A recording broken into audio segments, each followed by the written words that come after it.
जय गुरु आपण स्वागत आमर यूट्यूब चैनल आम प्रयास को आज आम से परम प्रेममय परम दयाल युग पुरुषोत्तम श्री श्री ठाकुर अमीय भावधारा को आपण निकट में उपस्थापन करने को जाऊँ।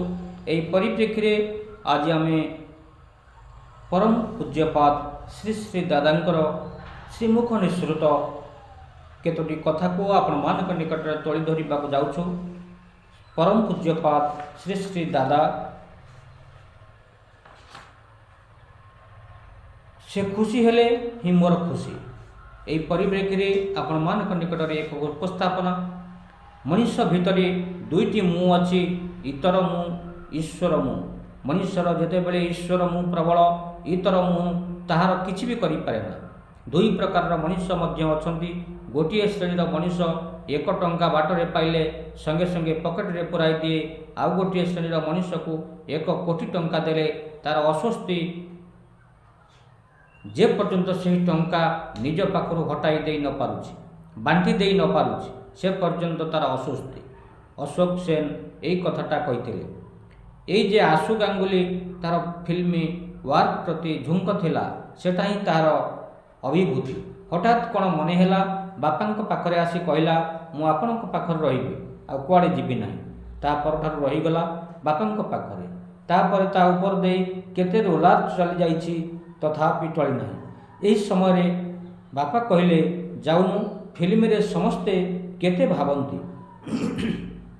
आशु कहला आज्ञा मु आ जीवी ना मोर इच्छा पूर्ण हो जाइछि। तापर दीर्घदिन मात्र 2 घंटा सोई बाकी समय तक बापा सेवा करी चली। यही जे संजीव मंडल फिल्म रे वर्क करने अभ्यास लोकंक घरे भात न खाइले भात हजम हुए ना। बापा पाखक आसी रहीगला। राजेन्द्र बानार्जी मध्य सेया तथाकथित संसारी जो माने से माने हठात सत्संग आश्रम देवघर रही पारिबे नाही। संसार बंधन को जी अस्वीकार करिपारिबो से ही एठार रही पारिबो। ताहा हेले ना न हेले 2-4 दिन रही टंका पैसा रोजगार करने चेष्टार बाहर को चली जाव। से प्रभु मु दासी प्रभु मु केवल तुमर ही एक कथा कहवा सहज किंतु करने भितर ता फुटाई तोलिबा बहुत कठिन।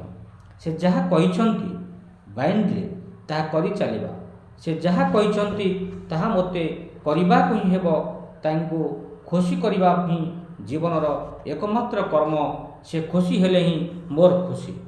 प्रणति सेवा और श्रद्धा ए तीनोटी जिनिस रहिबा दरकार। सतुदा सेनेलंकर जीवनर बहु घटना मध्य गोटे घटना है सतुदांक घरे चोर पशिची घरर दरजारे पशि सतुदा को देखी आ घर भीतर को न पशि बाथरूम को पलाइबार चेष्टा कला बेले को सेठारे पुणी सतुदांक स्त्री से कहला तू किए रे? चोर कहला मु चोर।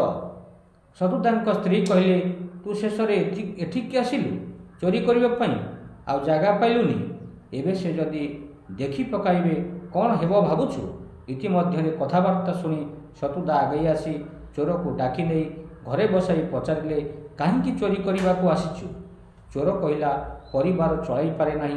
गोटे मिल रे काम करुली मिल बंद हो जाइछि काम नाही। चोर कहला अनेक दिन खाई नाही। सतुदा स्त्री को कहले जलखिया प्रस्तुत करने को से लुचि आलुदम माहुरी केते कौन से राति तैयारी करी खुआइले। सतुदा चोर को कहले देहरे बल अच्छी खटी खाई पारना। यह कही चोर को किछि टंका देले कहले एथिरे व्यवसाय करिबु। चोरटी सेया करू करू आस्ते आस्ते बड़ होईगला। सतुदांक घर को रेगुलार आसुथिला। सतुदांकर काम करी देउथिला। ठाकुर प्रति गभीर अनुराग बा भल पाइबा थिला बोली सतुदा एपरि करि पारिले। ठाकुर तो केते चोरों को भल करिछंती। वंश परंपरा रे चोरी करू करू मज्जागत चोर को मध्य सठिक पथरे परिचालना करिछंती। आचार्य सानिध्य नित्य दिन आलोचना कथारू आज ये कथाटी आपण मान निकट में उपस्थापना कलु। रोचु जय गुरु।